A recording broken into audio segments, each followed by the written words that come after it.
Halo semuanya, jadi di tahun lalu 2025 di bulan September aku coba buat sebuah series.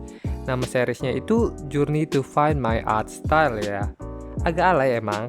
Aku bikin series ini tujuannya biar bisa nemuin art styleku dengan cara bikin ilustrasi dengan konsep dan tema tertentu dari A sampai Z gitu. Jadi karena aku suka gambar-gambar yang temanya medieval gitu, jadi aku fokusin di sini, aku gunain temanya itu medieval fantasi dengan fokus itu ke perspektif serta untuk karakternya di sini aku mau elf sebagai pembawa ceritanya. Kalau untuk teknisnya di sini ilustrasinya bakal aku gambar landscape 16:9. Nah, tapi itu series setelah aku bikin 3 gambar ilustrasi jadi mangkrak gitu. Gak dikerjain lagi berbulan-bulan sampai saat ini. Maka dari itu, coba kita selesain ya series ini di tahun ini, yang mana sebelumnya harusnya itu series ini bisa selesai dalam 3 bulan dari September sampai akhir Desember di tahun lalu. Cuman ya udahlah ya, aku males banget tahun kemarin, entah kenapa, karena kita mau berubah nih ya di tahun ini, makanya kita gas series ini sampai selesai ya. Tapi di sini kita gantilah nama seriesnya karena terlalu lebay gitu. Dari Journey to Find My Style, ya kita ubah jadi Fantasy Art Journey aja lah ya. Udah sih, itu aja yang bakal aku rubah karena konsepnya dari A sampai Z itu udah aku buat ya. Kalian bisa lihat di kertas ini, aku udah nulis semuanya sampai di Z di akhir, apa aja yang mau kita buat. Dan sekarang kita udah sampai di sini, di huruf D atau part keempat. Sebelum kita lanjut ke part keempatnya, di sini aku mau liatin dulu ilustrasi aku sebelumnya dari art 00 sampai ke part 3 ya. Oke, untuk part 00 di sini aku sebagai pemanasan ya, waktu tahun lalu itu aku bikin seorang elf yang memanah bersama serigalanya gitu di padang pasir yang kemerahan gitu. Aku bikin ini sekitar bulan September apa, dan ya di sini adalah titik baliknya ya. Kita lanjut ke episode 1. Di sini temanya itu adalah huruf A. Jadi aku buat Ancient Elf Ruins atau reruntuhan elf kuno ya. Di sini aku bikin elf yang sedang menjelajah reruntuhan gitu. Dan ternyata di dalam reruntuhan itu dia nemuin seekor naga merah yang menjaga harta yang sangat banyak gitu ya. Di sini aku angle-nya dari belakang dan ya hasilnya lumayan oke ya, walaupun sini aku lama banget karena fokus di perspektif bangunannya yang ternyata bikin stres juga. Kita lanjut ke episode kedua, yaitu Battlefield of Elves. Di sini konsepnya itu adalah pasukan elf yang melawan orc di padang rumput yang berkabut gitu ya. Jadi aku bikin seorang elf yang lagi berantem sama orc yang melompat pengen ke arah elfnya. Dari semua ilustrasi yang udah ada di series ini salah satu yang paling aku suka. Karena lihat ini bagus banget dari konsep, proporsi sampai warnanya. Entah kenapa aku suka banget gitu. Apalagi di bagian pedangnya ini ya. Sampai aku lupa cara buatnya gimana. Lanjut ke episode 3 atau huruf C. Di sini aku bikin Crown of the Moon. Seorang elf pakai mahkota yang harusnya ada di singgasananya ya. Tapi karena bikin singgasana susah, entah kenapa aku coba malah dia lagi ada di balkon menyapa masyarakatnya yang ada di kota. Dan setelah digambar aku ubah lagi konsepnya karena ternyata bikin kota itu susah dan nggak jadi-jadi gitu. Makanya di sini aku ubah jadi pemandangan. Aneh banget, padahal fokusnya di perspektif dan ya aku mau bikin kota gitu. Ternyata waktu itu skillku belum bisa ya. Makanya jadinya aku ubah menjadi langit lagi. Nah, kalau gitu kita masuk aja ke proses menggambarnya di episode keempat ini, dimana berarti adalah huruf D dengan tema Dragon Alley, elf yang sedang menunggangi naga di atas langit sebuah kerajaan. Oke, kalau gitu kita masuk aja ke gambarnya. Di sini biar kita dapat ide, kita lakuin dulu tahapan thumbnailing ya. Ini salah satu tahapan yang penting sih. Kalau kalian nggak ada ide, ya coret-coret aja gitu di kertas. Terus kalian bagi kotak-kotaknya gitu untuk gambaran besar dari ilustrasi yang mau kalian buat. Di sini aku bikin beberapa dan aku suka sama gambar yang ini. Jadi kita lanjut aja ke tahapan sketsa dan line art. Di sini tidak ada yang susah-susah gimana gitu, karena buat gambar naganya di sini aku nge-cheat dikit. Kepala naganya aku bikin dia nggak kelihatan ya, karena ketutup di balik sayapnya gitu.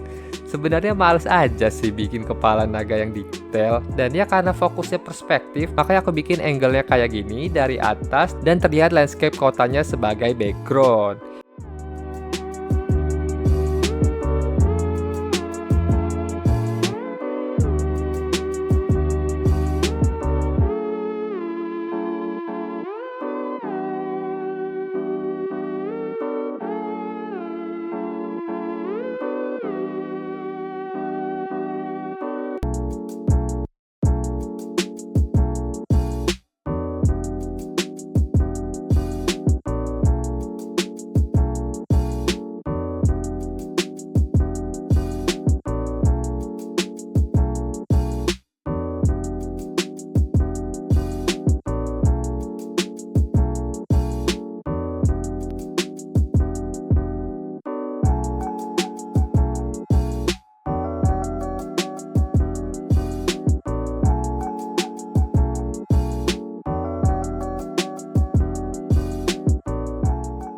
Di tahapan coloring ini, aku pengen bikin sebuah kota gitu, tapi gunain konsep yang minim detail gitu. Jadi ngebuat kita nggak perlu gambar satu-satu lagi. Nah, di bagian background ini barulah aku yang lumayan kesusahan ya.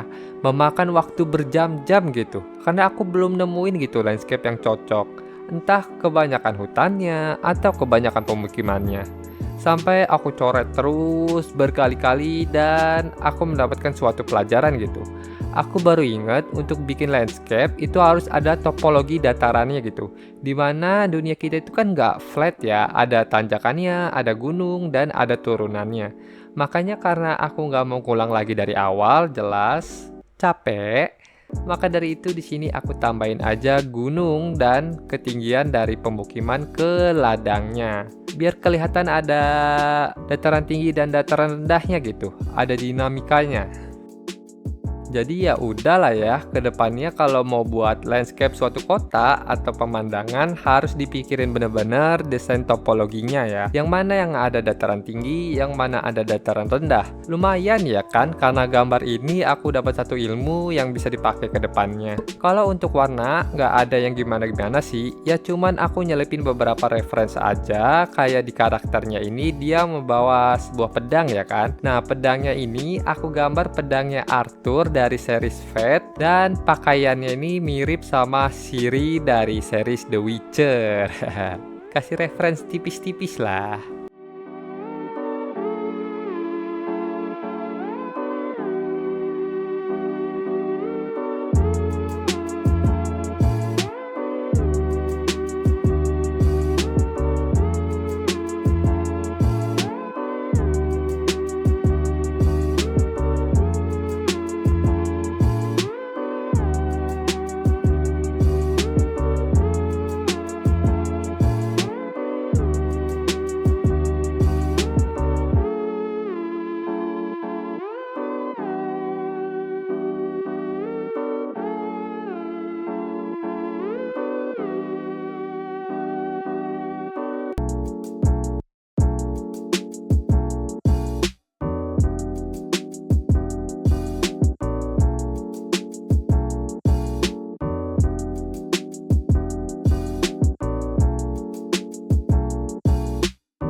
Yah, akhirnya selesai juga ilustrasi aku kali ini. Dan setelah selesaiin gambar ini, aku lihat-lihat lagi gitu ya dari jauh. Aku baru sadar gitu, value dari background dan karakternya itu mirip gitu.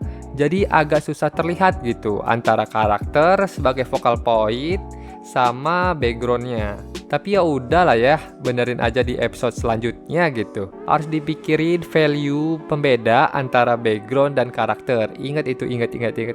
Oke, jadi karena kesalahan itu gambarnya kelihatan agak nyatu ya. Padahal di sini awalnya aku udah pengen nerapin warna 60:30:10 gitu. Dimana ada 60% warna sebagai warna dominan, yaitu warna hijau dari background, serta 30% warna dari warna merah naganya, dan 10% warna dari awan serta karakter sebagai aksen vokal point. Tapi ya udahlah ya, kita jadi note aja buat ilustrasi berikutnya, biar nggak terlalu banyak buang waktu di satu ilustrasi dah. Ini aja aku buatnya udah 10 jam lebih, gelo. Dan di ilustrasi ini aku suka banget sama konsep awan yang ketarik sama sayap naganya gitu ya. Ini awalnya nggak ada di konsep ya, nemuin ide ini pas sambil ngerjain aja gitu. Dan hasilnya aku suka banget. Ya kelihatan lebih hidup gitu, menyatu sama dunianya gitu ya. Oke dah, gimana menurut kalian? Karena ini episode bundling ya hitungannya dari part 00 sampai 04. Berarti perjalanan kita masih jauh banget buat nyelesain ini series. Kita harus bisa nyelesain ini series di tahun ini, let's go!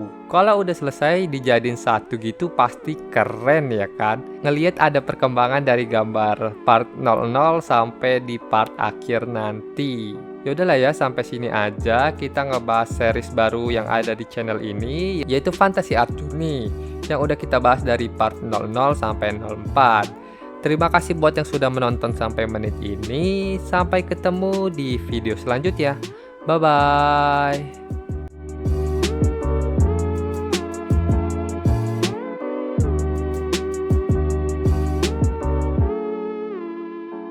Always do it on my own, so I gotta get through it.